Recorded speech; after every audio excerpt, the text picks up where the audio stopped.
This is episode 344 of That Shakespeare Life. Just like the work of William Shakespeare, That Shakespeare Life is brought to you by our patrons. You can sign up to support the work we do here and get insider extras when you join us on Patreon. Sign up right now at patreon.com/thatshakespearelife. Hi, I'm Dr. Ian DeYoung, scholar of the book and theater history in pre-modern Europe. Another great method for studying the life of William Shakespeare includes listening to this. It's That Shakespeare Life with my friend, Cassidy Cash.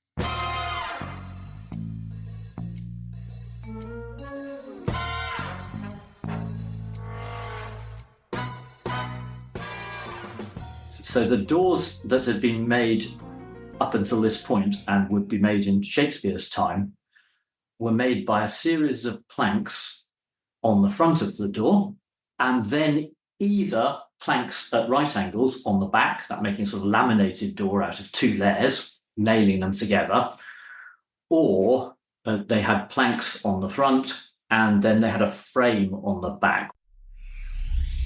Welcome to That Shakespeare Life with Cassidy Cash. Cassidy believes that if you desire to successfully learn or perform Shakespeare's plays, then understanding the real life and history of William Shakespeare himself is a must. That Shakespeare Life is the podcast that helps you go beyond the curtain of some of Shakespeare's most iconic works and explore the world of early modern England as Shakespeare would have lived it, learning from the writers, historians, and performers who know it best. And now, here's Cassidy. Shakespeare has all kinds of references to doors in his works. At least 195 instances of the actual word door, in fact, appear across his plays and poems. And for many of us, we probably gloss right over him talking about doors because we expect to understand what he's talking about. However, architectural history tells us that doors were actually quite different for Shakespeare's lifetime than what we have today, from how they were made to how they were constructed and even how they were locked. Our guest this week, James Campbell, is an expert in architectural history and joins us today to help us understand more about what kinds of doors were used in the 16th and 17th century, including what kind Shakespeare might have had on his house. James Campbell is an architect and architectural historian. He is a professor of architecture and construction history at Cambridge University. He's a fellow of the Society of Antiquaries and chairman of the Construction History Society. He's the director of studies and fellow in both architecture and history of art in Queen's College, Cambridge. He is the author of Doors, History, Repair, and Conservation, which he joins us to talk about today. Find out more about James in the show notes for today's episode. Before we dive into our conversation with James, I want to let you know that there is bonus visual history related to our conversation today, packed into the detailed show notes available for our patrons. You can see pictures of some of the doors that we're going to talk about, as well as some of the architectural design features, as well as locks and keys and other extra tidbits. If you would like to access this visual history, just click the Patreon button on the regular show notes page for today's episode, which is available at CassidyCash.com/episode 344. And now, back to the history. Hello, James. Welcome to That Shakespeare Life. Hello, Cassidy. Pleasure to be here. Doors are mentioned all the time in Shakespeare's plays, and I think we skim over it because we feel like we're familiar with what a door is. But I expect, like with so much of Shakespeare's history, that doors might actually be different for Shakespeare than the ones that we have today. So, James, what would a door have looked like for Shakespeare's lifetime? That's right, Cassidy. I think that we think of doors as having flat sides, and they are made by machine now. In fact, most modern doors are extraordinary. If you take them apart, they're actually cardboard inside, corrugated cardboard. They're very lightweight. Some of them are heavier fire doors. But if we go back in history, they had to be made out of pieces of wood. And as pieces of wood are not wide enough to make a door out of one plank, they had to be made out of multiple planks joined together. So that in Shakespeare's time, it was a time of transition. Doors had been made one way throughout the Middle Ages, and they were just about to be made in a completely different way. So the doors that had been made up until this point and would be made in Shakespeare's time were made by a series of planks on the front of the door, and then either planks at right angles on the back, that making sort of laminated door out of two layers, nailing them together, or They had planks on the front, and then they had a frame on the back, which looked quite different. And that frame might be like a portcullis, a grid, or even the frame might have been diamond-shaped panels on the back, so that if you approach the door from the rear, it looked very different from the front. And there was another type of door which was relatively new in this period, which is called the framed door, panelled door, which you will have seen a lot of. These are the doors that come in the 17th century, and they were reinstating what the Romans had done. So they had frames with around the outside that created 2, 4, 6, 8 panels in the door. But actually, at this point in Shakespeare's time, these were so new that normally the back of the door was flat and the panels were only on one side. So they were quite different to the doors that would come in the 17th and 18th century. They were much closer to what was happening in the Middle Ages. They were in a transition period.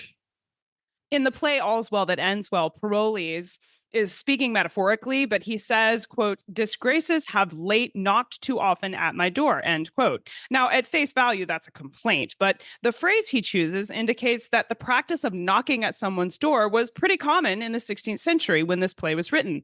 James, did the average door in Shakespeare's lifetime have like a metal door knocker on the door, or is he talking about somebody taking their fist and pounding on a door to knock on it? He might have been talking about either, and I'm sure in Shakespeare plays they might have done either. What's interesting about the stages and the stage in the Globe and other Shakespearean stages is very often there's a door on the back of the stage, or it's a very useful way of drawing characters in and out. So the first thing is that in a Shakespeare play, they might well have been knocking on the back of the door, or they might have been using a knocker. What's quite interesting, we've established what the door was. It was made out of different planks and they were joined together in different ways. But that door then had all sorts of ironmongery on it, which we call door furniture. So different things like door handles and hinges. And both hinges and handles were quite different in this period. So if we take your question about door handles first, the reason I mention this is that door handles in this period were often a metal ring on a loop. You'll also have seen these because these were used for centuries afterwards.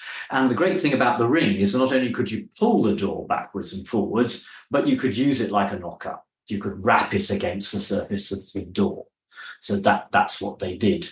So the more elaborate rings would then be set into heads of shaped heads, etc. And very often these rings would be not mounted on one side of the door, but in the center of the door. So they were both for pulling the door open, but also for knocking on the door. It's very difficult to date pieces of metalwork, so whether there were earlier just things that were door knockers is less clear. One of my favorite references to English doors comes not at all from Shakespeare, but from the movie Robin Hood, when characters Robin Hood and his partner Azim are trying to knock down a door to save Maid Marian. When the door cannot be knocked in, Azim blames the strength of the expletive English oak, and he says this as if this was a reputation for English oak for being extremely strong. James, were wooden doors of Shakespeare's lifetime made from this kind of English oak? And is this material known for being stronger than other kinds of wood? Well, the English oak was an extremely good material for making doors out of, but it was also you were as sturdy as an oak. It was definitely a phrase that was understood. The English oak was a patriotic timber. It was the English oak rather than any other type of oak. In fact, they were importing in this period timber from the Baltic often, but the English oak was the oak that was strong, long-lasting, and was looked upon as better than any wood that you could get. So if you were seeking to make a ship, you wanted to make it out of English oak. If you were going to make your building or your door, you would want it out of English oak. It was a sturdy wood, as sturdy as an Englishman. It's a very patriotic thing. Having said that, of course, doors weren't necessarily made out of English oak. They were made out of all sorts of different types of timber.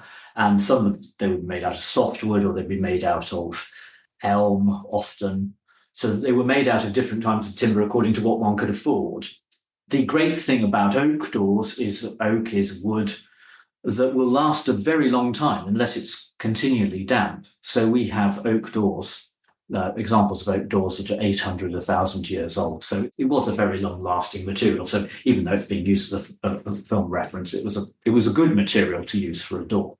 Just to be clear, we're saying that this was the reputation that existed in Shakespeare's lifetime as well as well after him.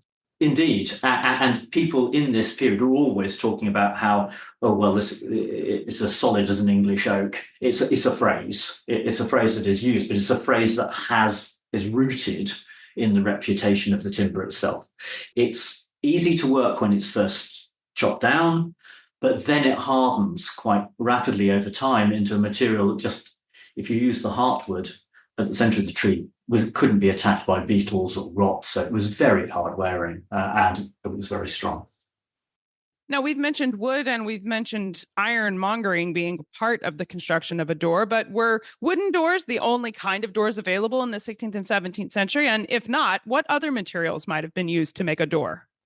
Wood was the main material. You would use wood often as a core. So if you wanted to strengthen a wooden door, you find in slightly earlier period than this was quite common for a safe door or a door which might be attacked to be covered in iron bands over the surface. So the whole door becomes laminated, covered in iron.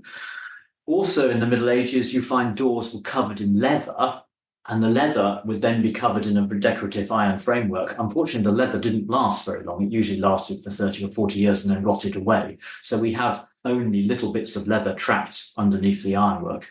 But a leather-covered door would have been a very beautiful object. It would have been brightly coloured, probably, covered in metalwork, which would then be gilded or a contrasting colour. So that would be an exciting visual thing to do, extremely expensive.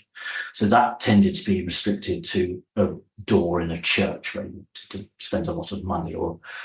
And then, of course, you could make bronze doors, very famous bronze doors that you find in Florence, for instance. But bronze was an extremely expensive material to make a door out of. And thus, it would be very rare to find a bronze door. I can't think of any bronze door examples in Shakespeare's time. And they're likely to survive because they would be very strong. And the Romans made bronze doors and they covered wooden doors in bronze. But of most doors would be made, and you could also make solid iron doors, but they would only be like trellises, portcullises. They would be frameworks, grids. They wouldn't be a whole, like a cage door. Not solid iron. Not a solid iron door.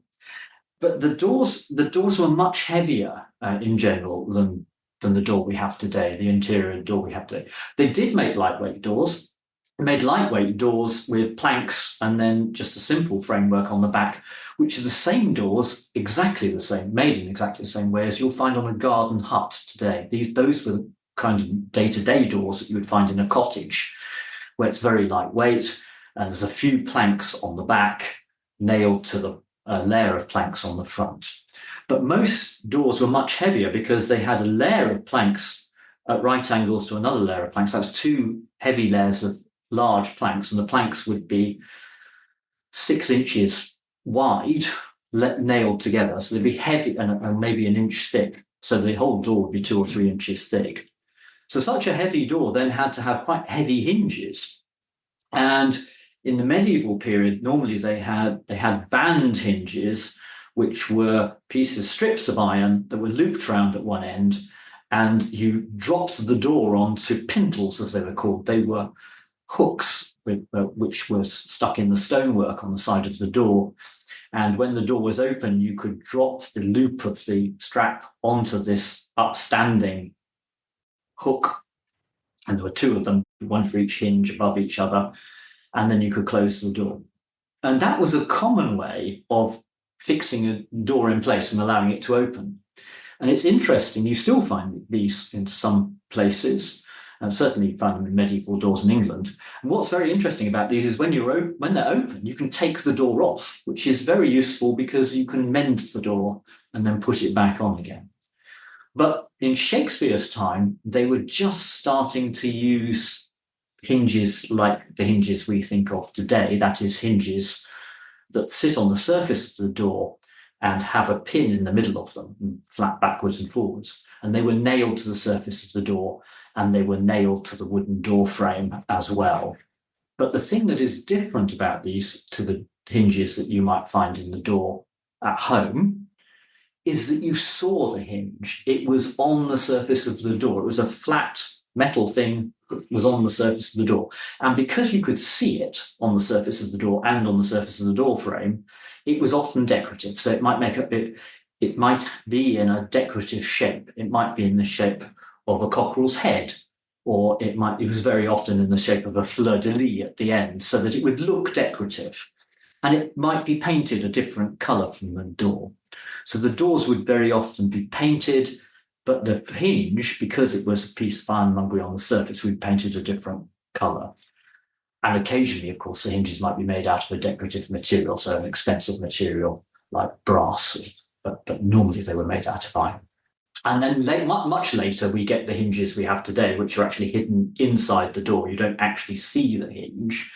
That's called a butt hinge. That doesn't come in until the end of the 18th century. So for the rest of the period, we have these hinges, and all the hinges are mounted on the front. Would doors have had openings like peepholes or a square cut out like windows to allow someone to see who was on the other side without opening the door? Yes, that's an important feature. The kind of things you see in films where people open the door at a nightclub to see whether somebody's outside and then close the shutter, or famously in the film The Hobbit, where the gatekeeper opens the door to see whether the 9 riders are outside. Those were definitely used, and there was spyholes. And that often doors may be quite stout on the outside of a house. There may be a big thing, and there would be a doorkeeper. And the doorkeeper looked after the door. Well, from the Latin for door, they are called porters. So they were doorkeepers. And their job would be to stand by a door in a castle or a college and open the door from the inside. And they would have to have a way of checking that they were opening, the person outside was respectable. So they would have some kind of peephole with a sliding gate on it, typically, so they could look outside. There were no post boxes, of course, because there was no post. So a messenger would come with a post, and the messenger would be admitted or not. Post boxes don't come into doors until the middle of the 19th century, when the postal service is invented. There are several references in Shakespeare's plays to being locked out of a door or to a locked door, including in The Merchant of Venice, when Jessica says she will, quote, make fast the doors, end quote. James, how did someone make fast a door? Were there standard kinds of locks we would have seen on a door for Shakespeare's lifetime? One of the myths that you get is that, of course, nobody locked their doors in medieval England. They didn't have to. There was no crime. Nobody locked their doors. And it may have been true in rural areas that people didn't lock their doors, largely because they didn't have any possessions to steal, and because the penalties for stealing would be so large anyway, and there was a relatively disparate community who would recognize a stranger coming in. But we know from the way people talked about doors in the Middle Ages that in towns, doors were locked. That the security was very important. Now, of course, most better households, people who had any money and had things that were worth stealing, also had servants. So very often, the door wouldn't have a visible lock on the outside because there was always somebody inside the building. So the door was always open from the inside. A famous contemporary example is 10 Downing Street in London. The Prime Minister's house has no lock on the outside of the door, and indeed no doorknob to unlock the door, because there's always a policeman on the other side of the door, and as you approach the door will open. And in the same way, in many houses in Shakespeare's time, the door would have been locked by bolts on the back. That answers so many questions for me because there's references in Shakespeare's plays to people complaining about, oh, she's locked me out of the house. And I've always wondered why they didn't just go get the key and open the door. But that's because they couldn't. There was no door. Because there was no lock on the door. On the outside. So these bolts come in a number of types. So there's a big iron bolt, just like the bolts we associate today. You get those. But there's also the big wooden bars that go across a double door or a big stout door. And these very often went into recesses in the wall. They were huge bars that were slid across into recesses on the wall on either side and back again, or they were held on big metal brackets. So these bars were so big that once they were in place, no way the door was going to open. You could take a battering ram to the door and it wasn't going anywhere. So that was the sort of top end. However, that didn't really work if for some reason you didn't have a servant inside all the time. And by the way, there's a lovely story in the 19th of a bank in London, which was robbed in the 20th century. But the bank had been around since the 17th century.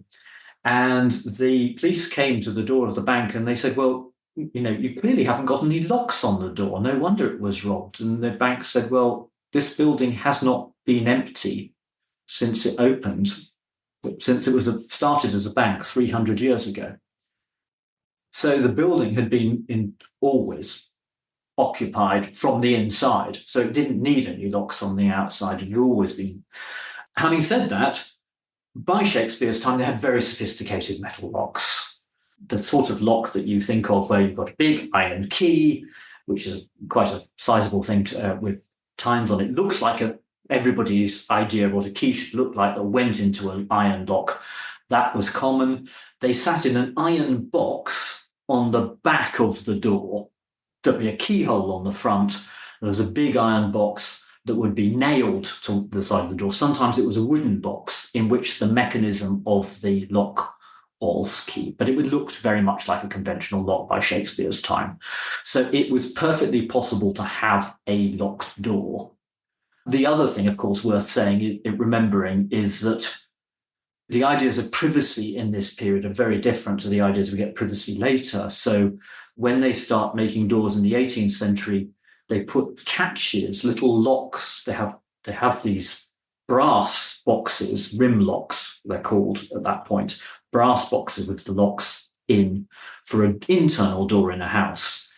They are very often will shut the door and then they'll have a little snib lock which you can slide across so that the servants can't suddenly barge in on you if you wanted to just have a private conversation, which you would then undo without being seen to lock the door. But in Shakespeare's time, internal doors probably mostly wouldn't have had locks. That once you're inside the house, the servants would have come and gone all the time if there were servants, and they would live in such close proximity with you, maybe sleep on the bed in the same room as you, that there was no sense of this sort of locking yourself in a room alone would have seemed a very strange thing to do.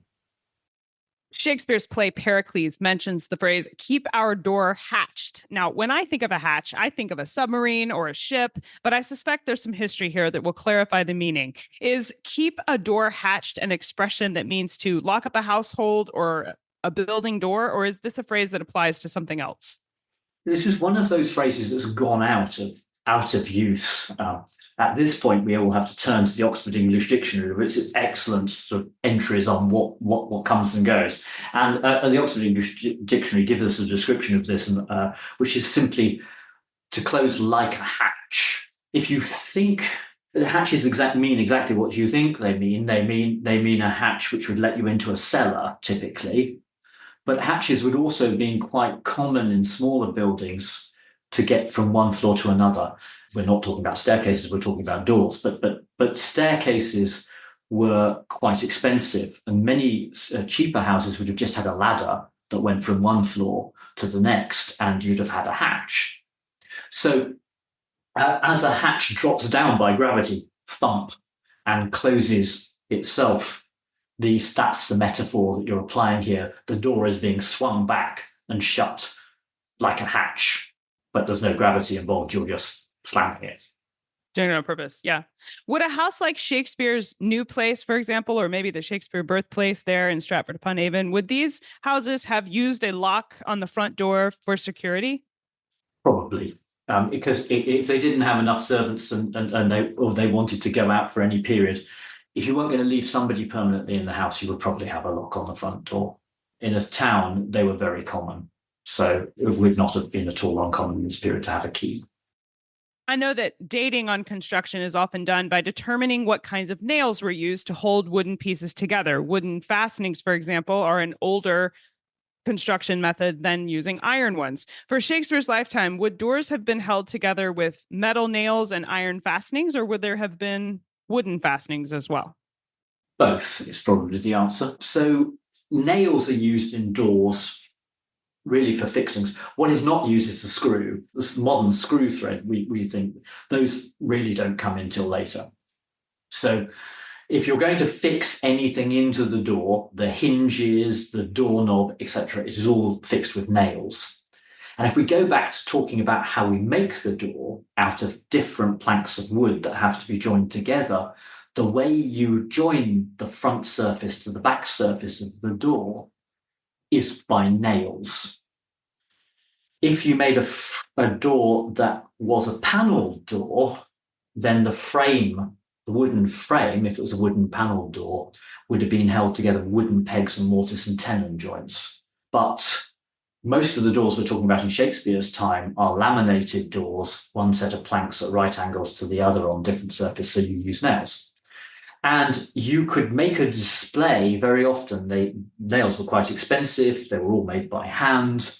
So very often they would use nails with a diamond pattern on the front, which would be quite decorative. They would hammer these nails all the way through and then hammer the back of the nail so it bent round. So you wouldn't see the back. You'd have one side that was decorative and one side that wasn't. And you would arrange those nail heads, which were large nail heads. They were half an inch square, in a decorative pattern. And sometimes you make letters out of them as well. So nails became a decorative thing. If you're going to spend all this money on the nails, then you may as well really display them. And again, we're not quite sure whether they painted them because any remnants of paint have gone, but it would make sense that in some cases they painted the nail a bright colour to contrast with the door as well. So you didn't just hammer them in anywhere. They were expensive things. You thought about where you were going to put them. You made a decorative pattern. Some nails, though, are hammered flush, so you can't see them unless you look carefully.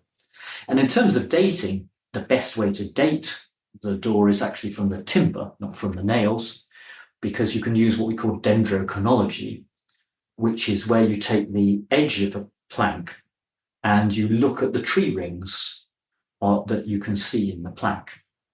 And if you look at the spacing of the tree rings and measure it very accurately, a tree will grow more in a good year and less in a bad year weather-wise. And we have accurate records going back hundreds of centuries, so that you can tell from the type of tree and where it's from exactly when it was felled. So dendrochronology will give you the date of a plank of wood if you have a bit of bark on the edge, to the nearest growing season, to the nearest year.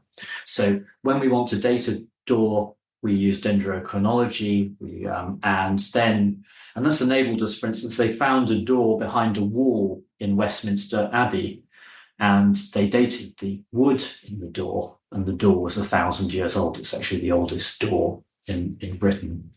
They could date it not by the style of the door, but by dating the wood by dendrochronology. How were church doors and city gates different in construction for these household doors that we've been talking about? Well, largely size. We have great cathedral doors surviving, and we have great town gates and college doors. So I teach in a Cambridge college, where the door, the entrance gateway in the gatehouse, was put in 1448, and it's still there.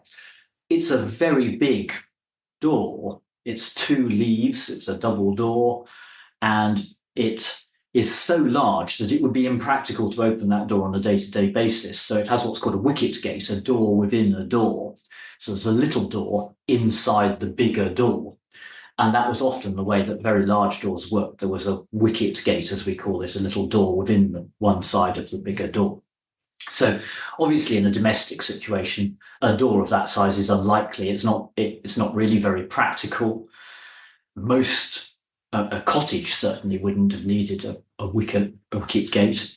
And because when a door is small, it's much easier to build. It doesn't need so much material. It doesn't have to be as strong, and its hinges are much simpler. So these great gates on my college have huge iron hinges, band hinges, strap and band hinges that go over these hooks on either side. And the weight of the door has meant that it's dropped slightly over time and being reinforced. And the pieces of wood are huge. The frame on the back of it looks like a huge wooden portcullis that strengthens the timber on the front of the door. The door that you see from the outside of the college is from decorative planks, which are shaped accordingly.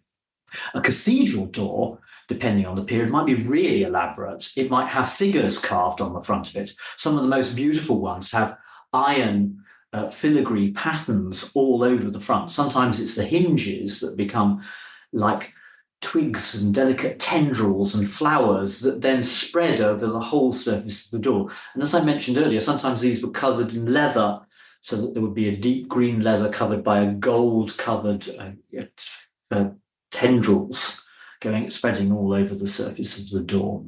Or it might be covered in little figures of saints or other decorative patterns, or it might look like stained glass windows. And again, these would often have been painted, and the paint has long since disappeared. So cathedral doors can be extremely elaborate. And big town gates are huge doors, again, with wicket gates inside them, which are designed to be strong enough so that you can lock them up at night and nobody can knock them down with a battering ram. And if there's a siege, that they can resist the siege. So these are big, bulky items. So technically, they are similar to the door that you get in a domestic situation, but they are everything is much larger in scale, much more technically difficult to create. But perversely, they've survived better because they're on prestige buildings. They've been looked after and repaired, whereas a domestic door will typically, if it starts to fall apart, just have been taken out and replaced by a more modern one at a later date. Were doors always purely practical in the 16th and 17th century, designed to be, security or withstanding siege? Or are there any examples of elaborate doors from Shakespeare's lifetime that might have been designed to display political power or be ostentatious on purpose, like someone showing off their wealth and what kind of giant door they can produce, for example? It's very easy to think of examples of such doors in continental Europe. One can think of great bronze doors that are used in Italy. And it's less easy to think of examples in Britain, in Shakespeare's Britain of this period. That may be just because the materials that were used for making such doors, so that I can't think off the top of my head of an elaborate, beautiful painted example of a door that we could all look at and say, this is obviously hugely elaborate, in the same way that one could look at the bronze doors of St. Peter's in Rome, or the bronze doors of the baptistry in Florence, which were made by the finest artists that were imported. But the same kind of thinking applies here, that these elements were made by craftsmen, artists, and money was lavished on them in this way, and that it did. Just as we were talking about the cathedral doors just now, there was a sense that this was a place where you could make a display. It's just that we haven't got very many obvious examples that spring to mind of really ostentatious doors that still survive. This contrasts actually with the next period, where our classical architecture becomes very common, and actually the door becomes less important. It's the door frame. And I suppose we could say that about Shakespeare's period as well, that if you had lots of money, you tended to spend it on the door surround and a porch, a decorative porch, rather than on the door that went in it. And when we look at architectural drawings, we find that the architects often don't even show the door. they show the door surround, which there's going to be carved into an elaborate shape, but they think that the door itself will be designed by the carpenter. So maybe those drawings suggest that actually it's the door surround. But I suppose when we're talking about doorways, and we haven't talked about door surrounds yet, the way that the door is framed in the building is important. It's what you and I would think of as we approach a doorway. This is a very grand door. It's surrounded by this decoration. And certainly in Shakespeare's time, that decoration could be extremely elaborate. They were copying decoration from Dutch architectural manuals, which involves strap work and it looks like folded paper and pinnacles and all sorts of elements taken from heraldry, and they might have animals and things surrounding the doorway. So there were decorative door surrounds, but the door itself was probably less interesting. Just the sheer craftsmanship it took to accomplish some of the things you're mentioning kind of boggles the mind of what kind of talent these artisans had to have to pull off some of these designs. And as you say, what we've touched on today is just the tip of a giant iceberg of architectural history, metalworking, and of course, door surrounds, which we only gave a cursory glance to here today, and all there is to know about doors from Shakespeare's lifetime. James, I know you know more than most about this area of history, and we'd love to have you point us in the right direction for where to begin if we want to study this area of history further. What are some recommended resources you can suggest we start with to learn more? I think one of the best books on the architecture of this period is Marc Girouard's Elizabethan Architecture, which is Marc Girouard, sadly no longer with us, dedicated his life to looking at Elizabethan architecture. And his beautiful colour books will show you the prestige buildings of this period and door surrounds and craftsmanship. There's also a wonderful book, confusingly called The Straight Gate, which I put on the reading list, which is actually about doors, even though it's not clear it's about doors at all in the title, which goes back doing material culture study of doors. That is, looking back at how people talked about doors through the ages and how they thought about them, which tells us all about the things I've been talking about how we know that people locked their doors and how they used doors. So with Marc Girouard's book, you'll see what doors looked like. And with The Straight Gate, you'll understand how they were used and thought about in this period. And you can see in the Shakespeare plays how Shakespeare uses them as a device continuously for characters to come in and out. It was obviously a piece of set, which was very popular and very easy to do in the Shakespearean play. The reading list that James is referring to here includes titles, authors, and links to the resources he's sharing in our conversation. And all of these things are included right below the audio for today on the show notes page for our episode. Stay tuned for the URL for where to find those.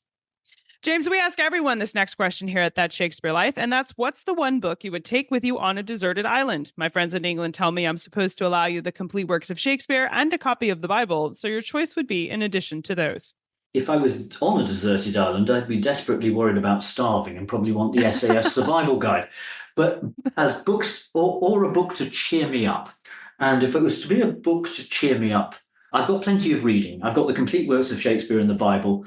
I take Voltaire's Candide, which is a wonderful book if you're feeling down, because which I would be alone on a desert island, because in that book, of course, the lead character has every disaster happen to them, and yet they remain unerringly positive about life. If you haven't read it, read it. You would either be motivated or very irritated that they never lost their positivity despite how they I've always found when life was rather negative, Candide is a really good book to read. Well, there you go. Also quite short, which gives another thing in its favor. Yes, you can feel good about yourself having finished a complete book really quickly. So, indeed. What's next for you? What are you working on now that you're excited about? I'm working on a project on water, the history of how water was used throughout the ages all over the world. This is an exciting project. It's taken me all over the world. And man's relationship with water and water supply and its display and fountains and drinking water and power. It's Very exciting project. So just a little bit of work there, just a small side project. I've always enjoyed small projects, so this is keeping me happily busy. I've been working on it for about 5 years. It sounds really fascinating. James Campbell, thank you so much for being here this week and taking us through the history of doors for Shakespeare's lifetime and helping us understand the history we take for granted about his life and how that helps us understand the plays so much better now that we know more about what they were like. Thank you so much for being here to share it with us. Thank you for inviting me, Cassidy. As promised, the list of resources and recommendations we've been talking about today, along with more information on James Campbell and his publications and how you can follow his work and find out more about the history of doors from the 16th and 17th century, is all packed into the show notes for today's episode. You can find these things at CassidyCash.com/episode 344. That's Shakespeare Life is researched and produced by me, Cassidy Cash. Our audio engineer is Gary Mayholm. That's it for this week. Thank you for listening. I'm Cassidy Cash, and I hope you learned something new about the Bard. I'll see you next time. Bye-bye. Thank you for listening to That Shakespeare Life. As always, the best conversations happen after the episode over at CassidyCash.com. Become a part of a vibrant Shakespeare conversation by adding your voice over at the website. Until next time, remember, when you want to know William Shakespeare, you have to go behind the curtain and into That Shakespeare Life.